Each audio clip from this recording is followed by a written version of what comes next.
Okay. Hi, Anti-Society. Welcome back to the Antisocial Planet. Today we are checking out Dreamcatcher's BEcause. Now, I don't really know what to do with this release because it's part of Summer Holiday album, which isn't fitting into the Apocalypse story, which I know is the next one. And we've officially finished the Dystopia one. So I don't know if this is going to be like an alternate ending or related to the Dystopia storyline, if it might be a little bit of a prequel to the Apocalypse one, or if it's just doing its own thing. It might just be like Rose Blue, where it's off doing its own story. I know that was like in connection to being like an OST for something else, but it might just have its own standalone thing. It might be related to a few different things. I do believe in my ability to link this to epic overarching story in my brain of the lore of Dreamcatcher music videos. So I'm not quite sure how it's gonna fit into everything, but I was always excited to get into a new Dreamcatcher song, even though I'm in denial that I'm getting almost caught up on their main discography. It's freaking me out a little bit. I like the safety blanket of knowing that I always have a new Dreamcatcher song to check out. So I'll deal with that in my own time, but I'm excited to see what this song has for us because new Dreamcatcher music is always exciting. So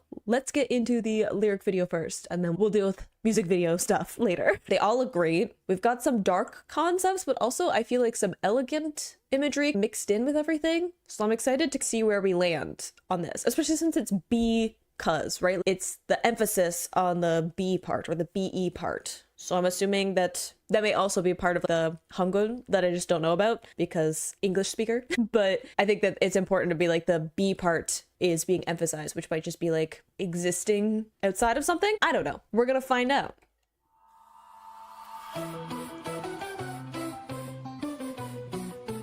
Oh, it's a little spooky.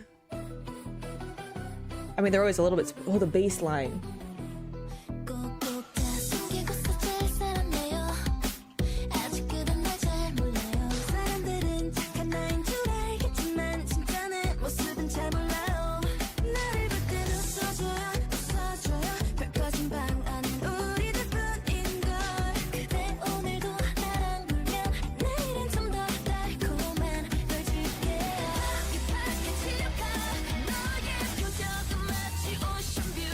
Ooh, Sua. Ooh, okay. I know we're getting to the drop and I'm interrupting. Dang, okay. Like, we're doing something a bit spooky. I know that they always have darker concepts. They're always pulling from those like horror elements into their work, but this has that off-kilter feeling, almost like Wonderland. Like it has that kind of, I always say, and this is not a professional term for describing this, but I always call it like more the demonic circus, which is like the spooky music that I go for. But I'm like, for spooky season, I need like that vibe of music, but it has that with the like vocal samples that are almost in this, I don't know, like nursery rhyme feeling. It has all of the layered vocals on it and it feels teasing almost. There's this feeling of poking fun at someone, and I feel like all of the lyrics are positive, but there's this bite to the way that they're like delivering them, and the melodies, the bass is incredible in this too. I just had to point it out. Sua's rich tone that she got was also really nice, but this idea of you don't really know me yet, right? There's an ominous feeling to that. When you look at me, smile, smile. I can take that two ways of you smile at them and they smile back, or smiling almost as like compliance, right? Like when you look at me, you'd better smile and I'll smile back at you and we'll pretend that everything is fine. There's this feeling of like ominous undertones of like, we're all just gonna pretend that everything is fine. And there's the one line of before this where it was like, if you play with me, I'll give you something sweeter or whatever. I think it was Yun's part. Again, this feeling of play, I think more on like the childish side, but obviously with this darker tone because we're not talking about children, right? So it's this idea of play nice. If you play along, everything will be fine. It has this weird intimidating tone. And then you turn blue is also ominous because usually that is not good. It could be blue in terms of emotion, negativity, sadness, which is not good. But also if you turn blue, usually means that your body is not getting something that it needs for basic survival, especially ocean view, right? Your face is like ocean view. You're bringing in ocean imagery, water imagery, which almost connects to being deprived of oxygen or drowning. Like there's all this ominous imagery that I feel like the way that they're delivering it with the vocals and the instrumentation on the surface, there's nothing necessarily intimidating or having an edge to what the words are. And again, that might be different depending on what it is in Korean, because I know in Korean there's like a certain like formality to like politeness, right? Like there's a certain way that you say words in order to, I'm saying that like it's only in Korean, but there's like a certain social nuance to the way that you choose your words or the types of words that you're using, right? And I know that in Korean there's a lot of use of the formality in the way that you interact with someone in order to show respect for that person and to be polite, which is in a lot of other languages too, English included. But there are also certain words where if you inflect them a certain way, or you conjugate them a certain way, or you use certain Hangul symbols compared to other ones, because Hangul is more of a picture-based writing system than something like the Romanized alphabet like in English, that because of your choice of a character that you're using or syllable that you're using or the way that you're inflecting it can have a different meaning to it. So there's definitely a possibility that there might be some of that in here too. They might be overly formal in a way that doesn't make sense with the word choice or like the sentences that they're using, which might have, again, like that kind of like ominous bite to it of play along with what I'm doing. And I don't know enough Korean to be able to pick apart that kind of nuance, but if it is there, definitely let me know, because I would love to know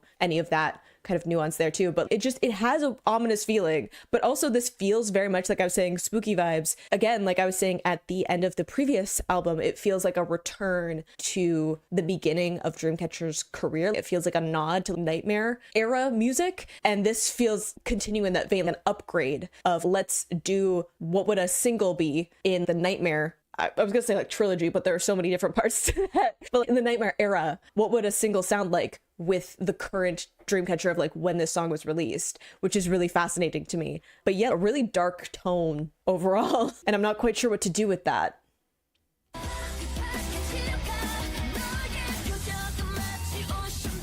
I love Sua's voice there.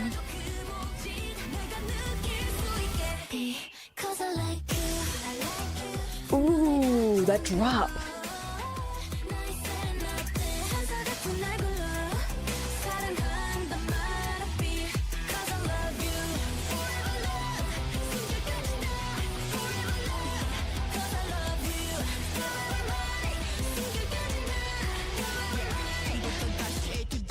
Okay, we slid too quickly into the next verse. I got shivers multiple times in that. I love this off-kilter vocal melody, the like pullback of the because I love you. Like again, that emphasis on the because. Interesting. Especially, I don't know, the because almost being like this justification of actions. And again, I don't know how much of that is actually I like you or actually because I love you, or if it's this, again, this play along with the image, let's externally show that outwardly, or how much of it is almost like this toxic, that would be toxic relationship anyway, of if you're having this threatening undertone to the way that you're like showing affection. If there is a condition to that of behave, and then you can be shown like love and affection and get respect because you've behaved in the way that I approve. That in and of itself is already toxic, but on a deeper side of it almost being for show, there's this idea of something darker happening beneath the surface. And this is almost like a justification of everything I'm doing is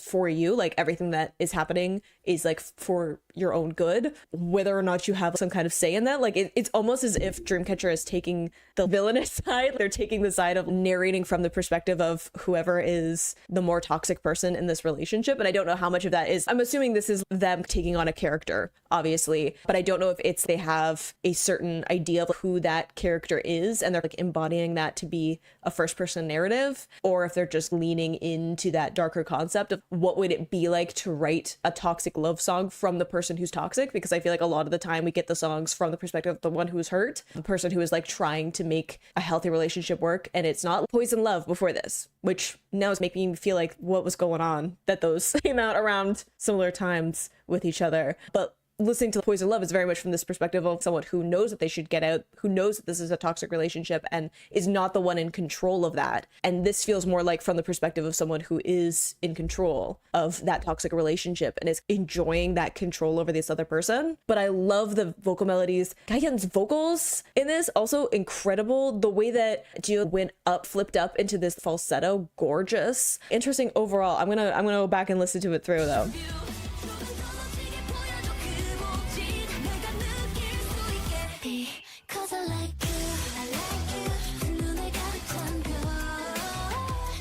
that's gorgeous. Haunting.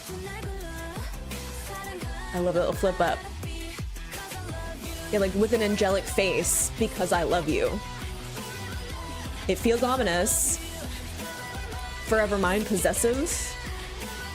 Ooh, sorry, forever mine, including your breath. Like everything including your breath, love forever. Again, it feels like this flip side to that. I don't want to make a direct comparison to Poison Love because I don't know how much of that is actually intentionally intertwined with this, but through the lens of a toxic relationship in which neither person can get out, but one person is in control and one person isn't. This is like the controlling side of that perspective of what is the narrative from the person who is dominating that toxic relationship to the point of ownership and control and needing this person to behave and manipulating them and going like the cycle of love bombing and then expecting compliance and then threatening that whole cyclical relationship of what it means to be stuck in that kind of relationship from the perspective of someone who is in control of that is really fascinating, especially leaning into the like villain side of that is really fascinating to me. I could be completely wrong. There are times when song lyrics go completely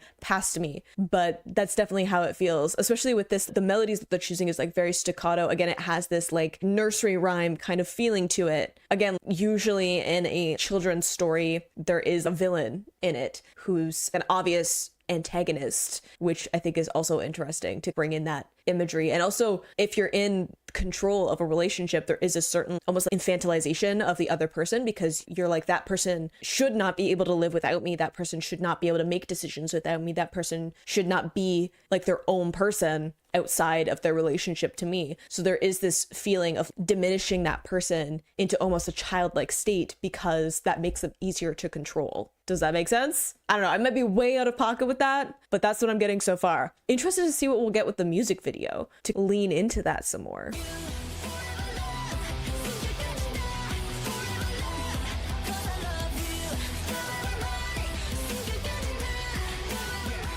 Love the distortion on their voices.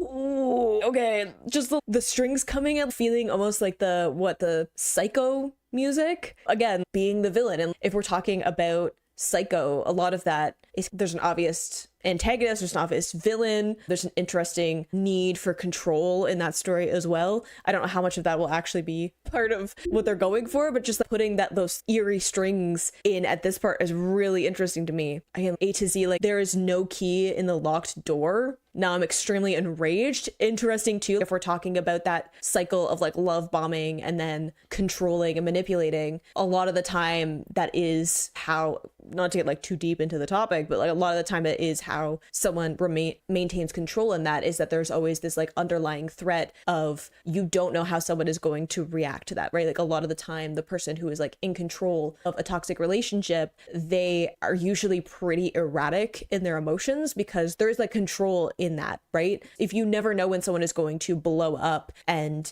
get enraged with you, then you're always walking on eggshells. You're always trying to like mediate with them and give them what they want, be compliant, because you don't know if something that you say or do or look is going to cause that person to go off. And a lot of the time there isn't actually like a reason for it. Like they find reasons or make up reasons to justify the erratic behavior and emotions that they're having. But in reality, there's like, you can take every single precaution and it's not your fault. There's nothing that you are actually doing that is causing that person to behave that way. They're behaving that way because they either lack the coping mechanisms or the emotional regulation that they should be having at that point, or they're doing it because there's a control there. If you're always on edge, if you're always scared that this person is going to blow up at you, you're always going to be trying to be compliant to them and ensure that you're doing everything that they say, because you don't know if that's going to be the moment when they turn around and they're a completely different person. I think that it's interesting to have that. And again, the eerie strings coming in, fascinating choice for the song, especially from a girl group, to have a group of women talk about this, because a lot of the time, if you're going to have a toxic relationship like this, it's usually between a man and a woman, and it's usually the man who's in control. So having a group of women tell the story from that perspective is really interesting, especially since everyone is the hero of their own story, right? We all think that we're the best person, not in like a narcissistic kind of way, but like we always understand the justification for our own actions, right? There's always a reason for why we've done or said something. And if we end up hurting someone or behaving in a negative way, we always know the justifications that have made that behavior okay in some way. Even if we acknowledge that it was wrong and we're apologetic, there's still a part of you that's, yeah, but I did it because of this, right? Because of this. I always have a justification for what I've done, right? And I think that it's really interesting to have a song that is framed from that perspective, because I feel like we don't get that a lot, let alone from a female's perspective of it, right? There's still women talking about that, regardless of whether or not this is supposed to be a toxic person from a male or female perspective or anywhere in between. Not really the point. It's the fact that they're saying they're all women. They're the lens through which they understand this topic is through that. And I just think it's interesting to have a woman's voice telling this narrative. Does that make sense? I hope it does. But I need to listen to Dami's verse again because she went fast and I was trying to read at the same time and I just want to listen to her delivery.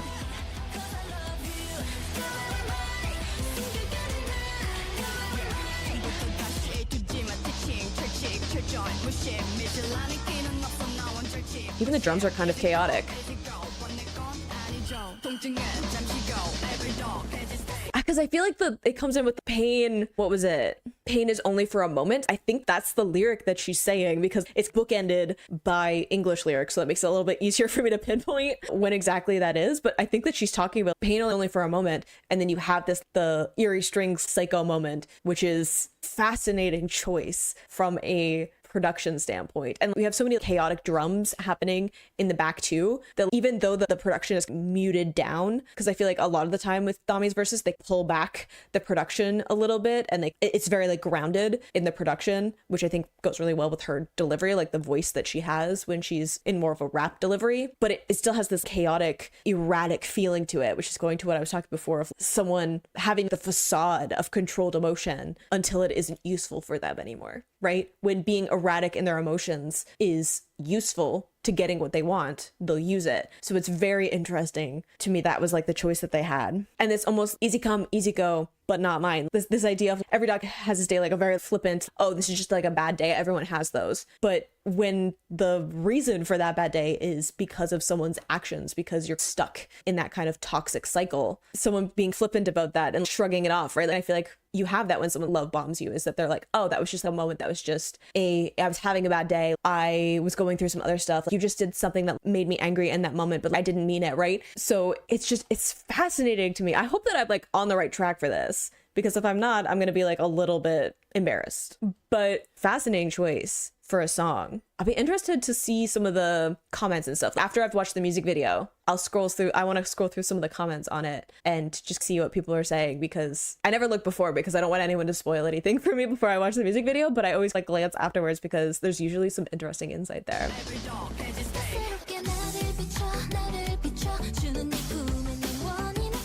I feel like I'm the only one as well, possessive again.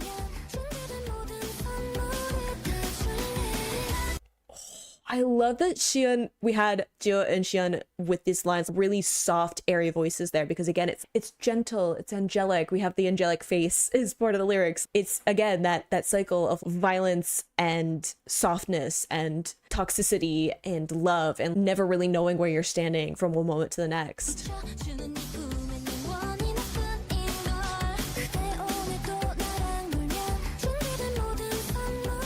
I feel like every present I prepared again.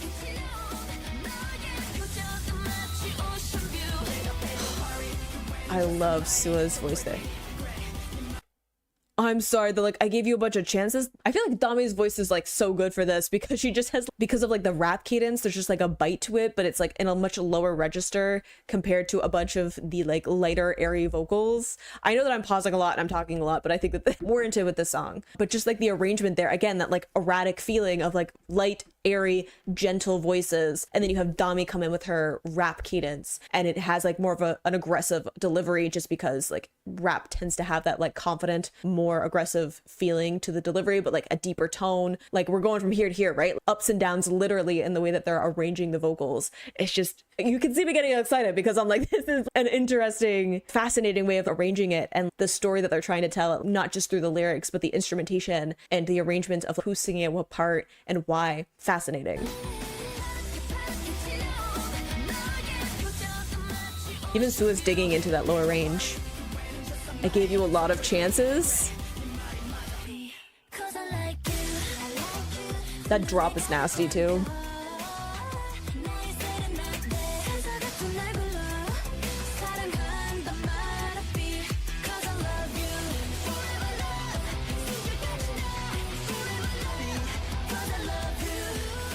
Ooh. Ad-libs, the harmonies.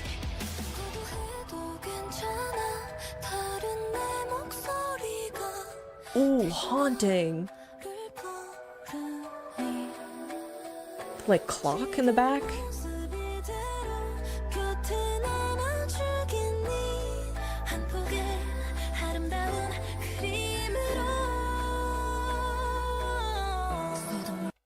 Oh, dang. Okay. The number of times I've had shivers with the vocal delivery in this.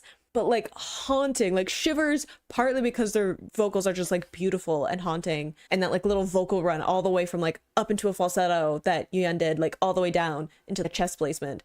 Gorgeous. The agility there, spot on. But also shivers just from I feel intimidated. I'm just like, some of these lyrics I read them and my eyes are just like wide because I'm like, Jesus. But it's fine if you reject me because another voice of mine calls you instead. Like, this idea of it's fine, I know you're coming back is wild, especially with the, again, poison love before this of them from the perspective of someone who can't get out of it. They're like, I know this is bad for me, and yet I come back, and yet I'm like repeating, even though I know that I shouldn't want this, that I shouldn't be here, that this isn't good for me, and that I'm not going to get what I want out of it. However, I remember how good it was, and I'm chasing the high of that, right? Like talked about an addiction. It's I want to get back to that moment of at the beginning when it was good, when there was still this facade that this could be a good relationship, and I keep coming back in the hopes that I'm going to find that again, that feeling that I got in that moment. And this on the flip side of it's fine, you can reject me, you can walk away, you can leave because I know you're going to come back, is haunting.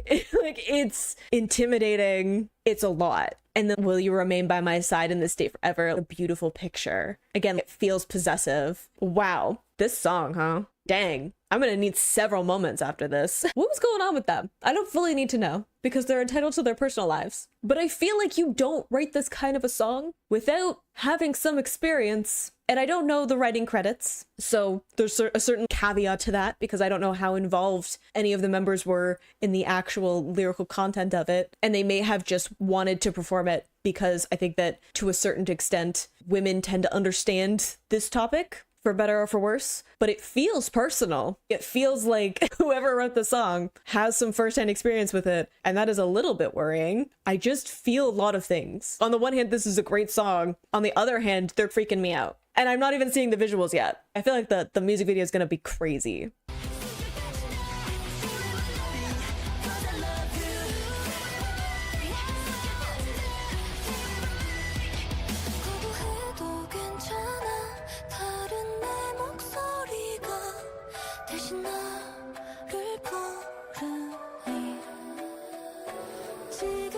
The light layered vocals in the back too.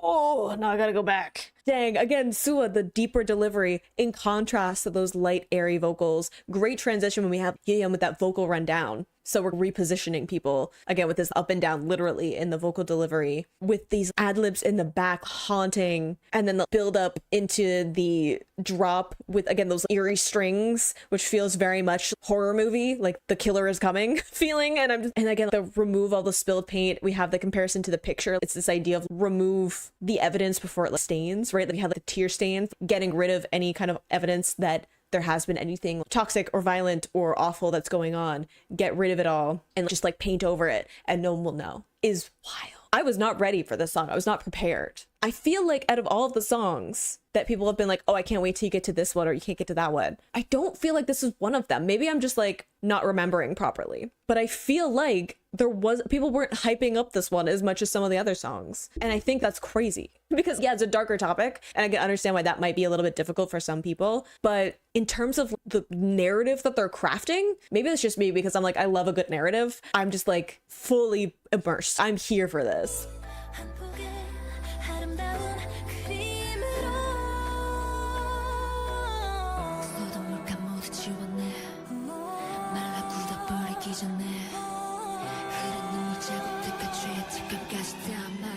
What is the character there? I'm assuming it's important.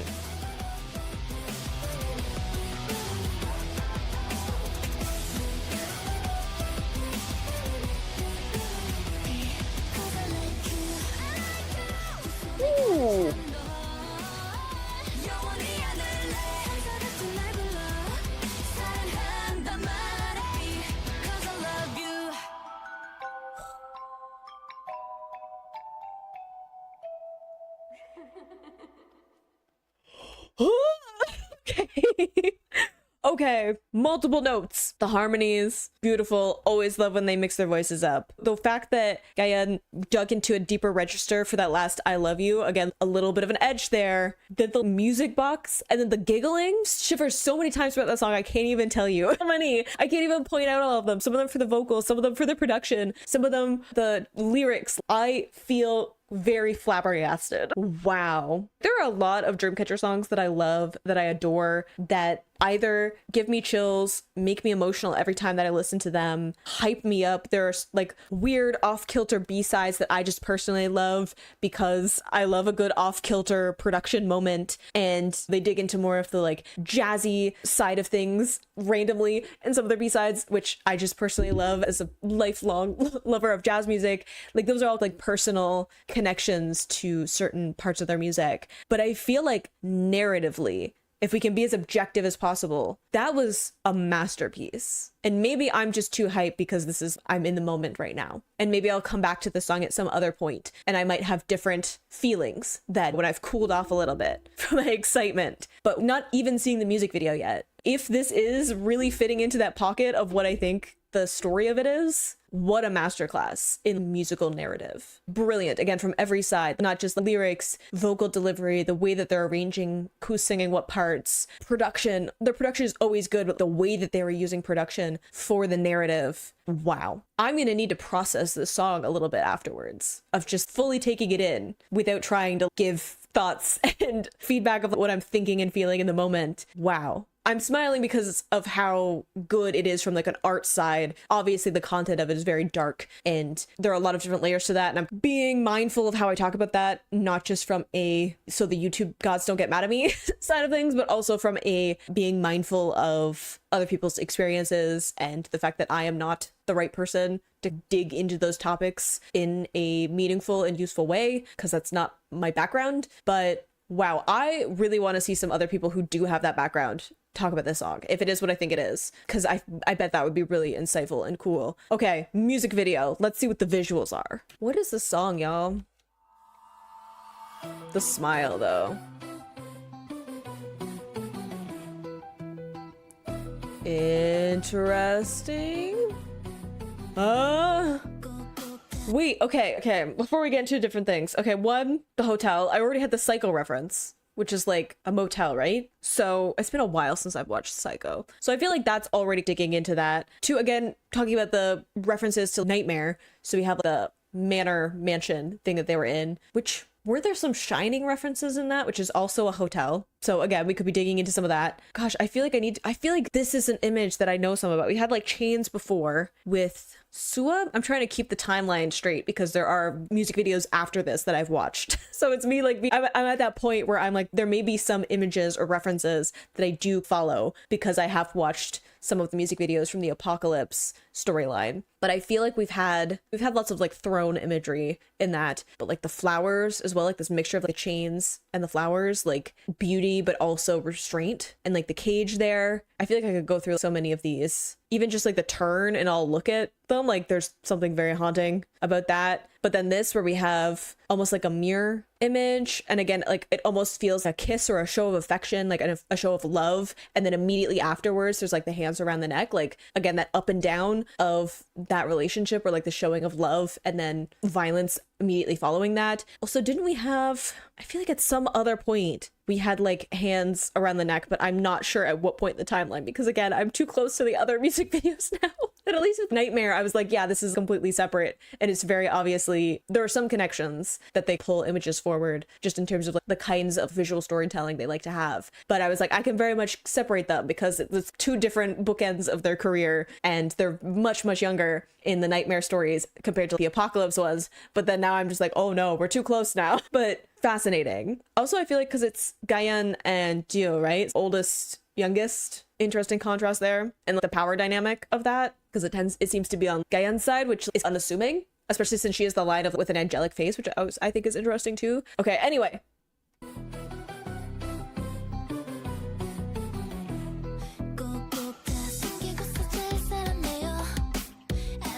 Ooh, that like bow of respect, but then the eyes are darker.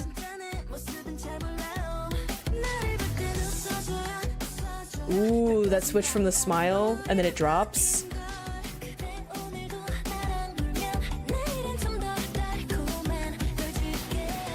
Oh, especially like, okay, ooh, interesting image here of like the upside down of it, but also with them being in the hotel, it also is like they're all in these positions of service, but with a darker undertone, like this feeling of like with Gio of bowing out of respect, but then there's like that looking up, like a darker tone to her eyes, like looking up at you through her eyelashes. Of there's like a threat to that look, which I think is really interesting, but also this outward image of being of service to someone when in fact there is something more sinister underneath of it, I think is really interesting given the topic of the song. But now we have the upside down that's happening here. Also the mirrors, again, making me think of Nightmare story as I readjust myself because I'm like too excited, and I'm like, I'm probably slouching because I'm like getting too invested that I get into a bit of a gremlin mode. Okay.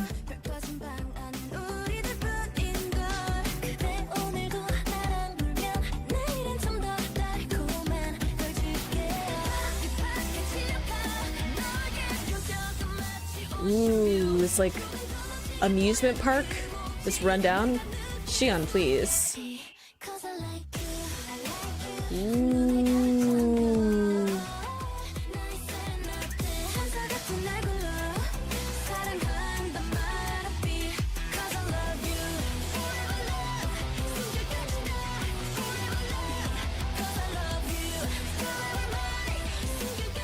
Ooh. Okay.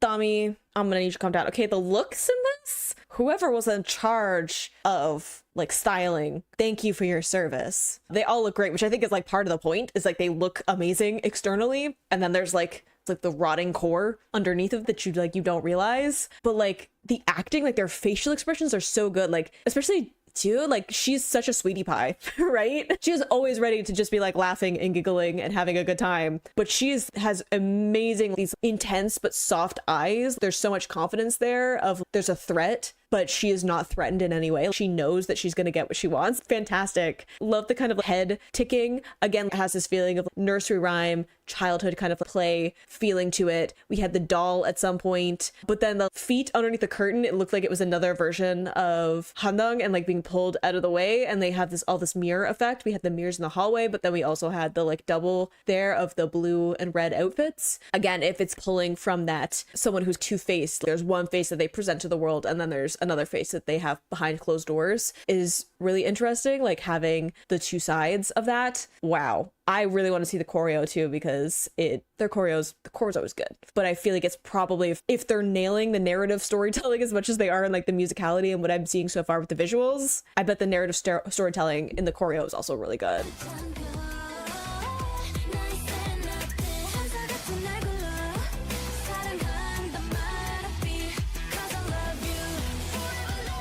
Like blue flowers and then the like orangey reds.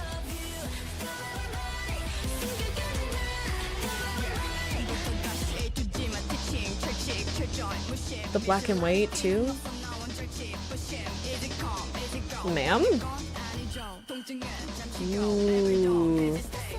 again, the like those strings, and then you have the wrecked toy. Again, like we're talking about, they said if you play with me, there's this idea of playing along, being part of it. But if you think of them kind of treating this person like a possession, like a toy, like something they can play with and break and throw away, right? And then having the toy imagery there, especially with this abandoned amusement park. I was talking before of the whole like demonic circus vibes. Similar thing of this abandoned, wrecked, desolate amusement park of this was a fun plaything for me, and now it's just ruined because I've used it all up and it doesn't matter to me. I'm just gonna move on to the next thing. Is fascinating. All the like black and white, like we have the checkers on the floor and then like the black and white in the outfits. I even like that she has the decoration on like her face, because it's one half of her face is normal and something that you would like expect to see in everyday life, and then she has this like embellishment on the one side to almost like distract from the two-facedness of who she is. So good, so good.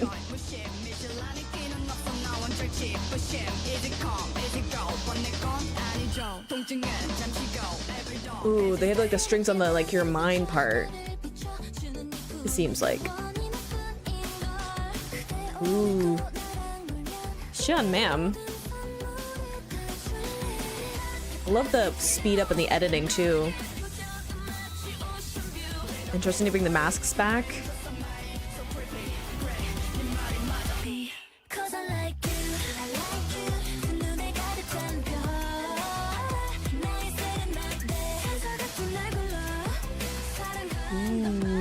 Ma'am.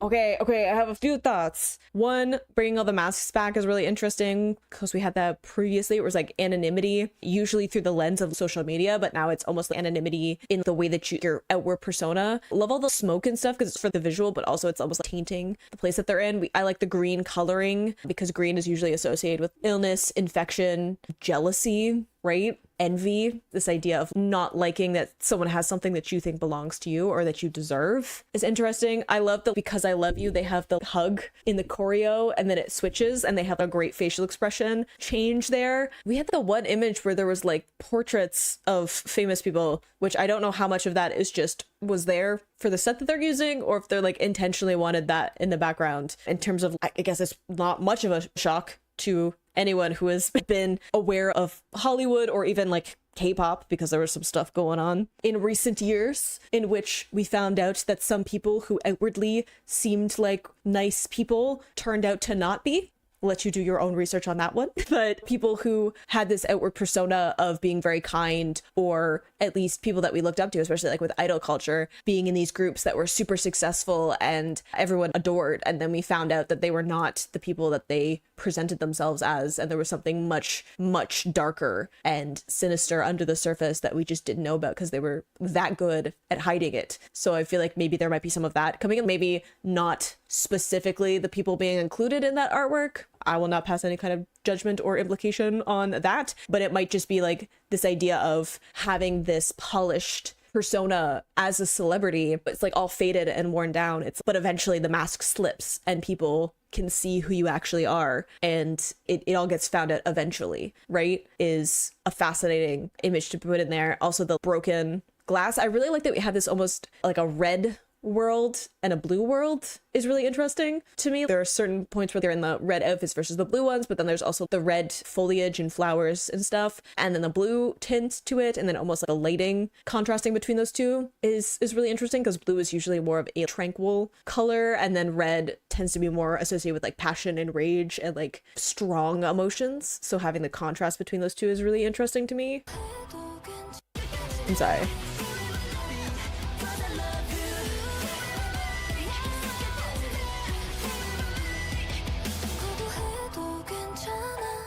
Ooh, the almost like a pendulum motion there.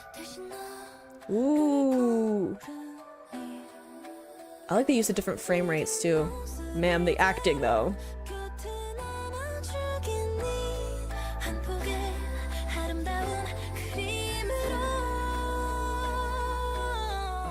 See the switch there with the ribbons? It's almost like it's all blending together now. There was a separation between the like different colored like almost like worlds or like perspectives, and now it's all blending together. I love the apple because, again, associated with like temptation, biting the apple, first sin, all of that imagery. But also I was talking before about something that looks fine but it's rotten at the core. Having an apple that is, it looks fine externally, but then you bite into it and you realize that it's been rotten through the whole time. Interesting. And also, again, the way that they're playing with some of the frame rates, where you get that jittery motion that you get a lot in horror shows, or like the way that they're like getting this like flickering effect to some of them is really interesting. And some of the acting with like Xian and Yiyan, they're doing a great job of almost having this like ragdoll marionette kind of feeling to their movements, of they're using less conventional body parts to lead the motion of something. When Yiyan was turning there, she like led with her shoulders and her head swung. It was like chin, top of her head was like delayed after her like shoulder movements in that turn, which usually like you turn your head and the rest of your body goes because you're like looking to where you're turning to. So it's like reversing the leading motion of that. Again, a flip, lots of reflections and flipping and inversion in this music video, but also it's off kilter. It's not the right way to be turning, and we all like know that on a certain level, even if we can't like break down why that motion isn't correct.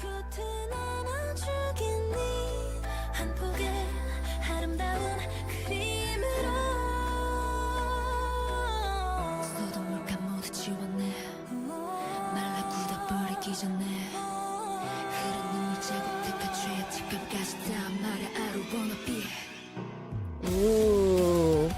Were there two there? Like two sets of them? Sua, man.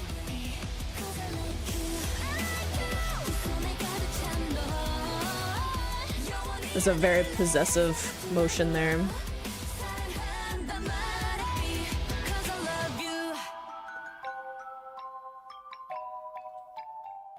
Ooh, and the time ran out.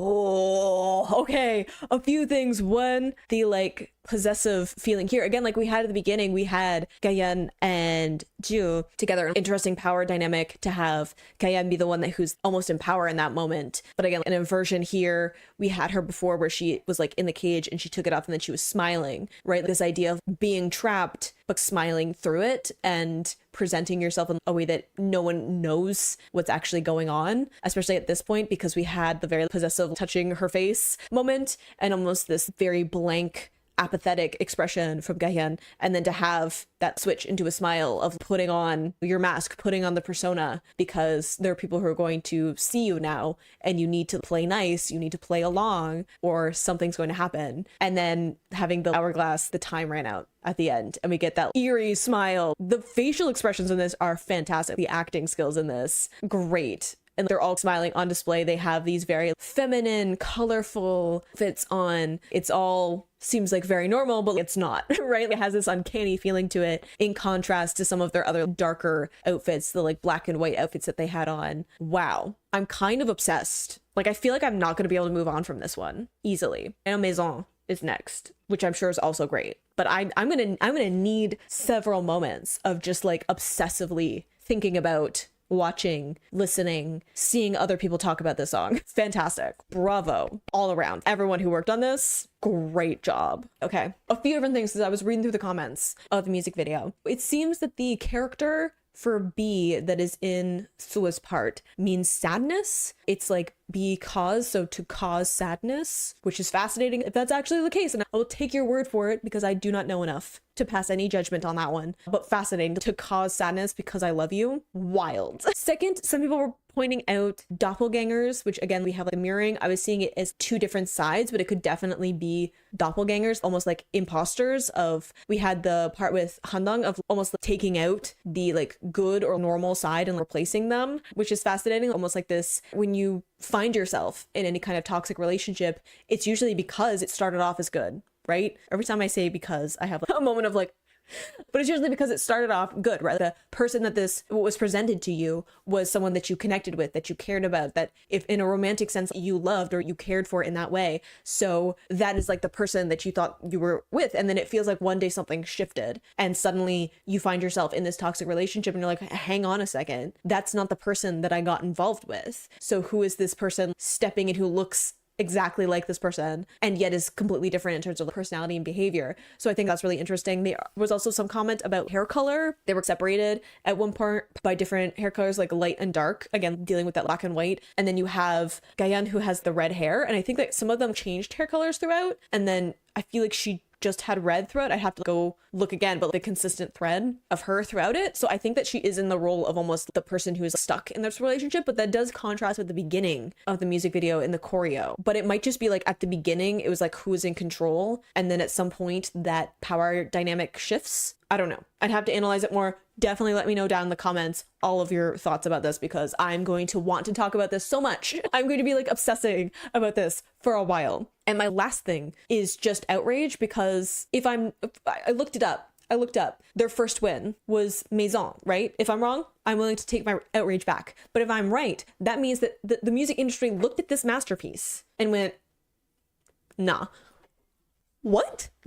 No, absolutely unacceptable. Are we not to say anything about the quality of Maison? I'm sure it's fantastic and I will absolutely love it. I haven't listened to it yet, but I feel pretty positive that I'm going to love it. I have yet to find any song in Dreamcatcher's discography that I skip. I don't even skip the intros, the outros, the instrumental versions of the lead singles. I'm listening to everything. So I'm sure that I will love that song too. But you're telling me that we all experienced this song and not a single win. That's ridiculous. No wonder they wrote a song called Justice, because like, where? Okay, obsessed instantly. I think it probably comes off from the fact that this is already an hour of filming because I was immersed in it. Great song, masterpiece, honestly, from just a narrative perspective. And if you want to know how to use narrative elements through the medium of music, this is it. This is a fantastic example of that. And I hope that I was able to break that down a little bit. I feel like that kind of sucked me in, and I hope that I was able to give at least some notes on the actual song and the music. I legitimately love the song. Just listening to it is a great song. Nasty beat drop. Always love some off-kilter production. Their vocals, insane. The way that they were switching from the lower register to these beautiful, haunting, angelic falsetto moments.